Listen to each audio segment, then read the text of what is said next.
We have a lot of compromised children at the house throughout the year. So we chose at the Ronald McDonald House Detroit the cleaning and disinfecting of our air filtration system for our families and children that are here. A lot of safety measures last year through the pandemic, plexiglass around our registration desks here and at the family room at the hospital.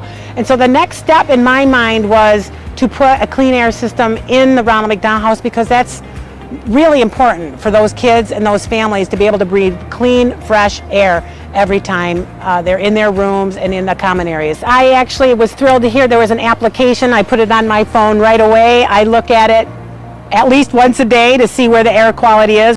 Everybody is not suffering as much with allergies. I mean, I have at least 2 staff members that have had severe allergies. They've been here this entire year and they do seem to be much better. That includes myself, by the way. I usually have a lot of headaches and migraines, and the system seems to really have improved my overall health as well. You know, I'll tell you what, if you don't have clean air or fresh air coming through your facility, especially with a facility like ours where we have compromised children and their families taking care of those children, I think it's imperative, especially now in this new day and age where, you know, pandemics could happen at any time, that you have clean air and disinfected air for those people that need it the most, and for everyday people.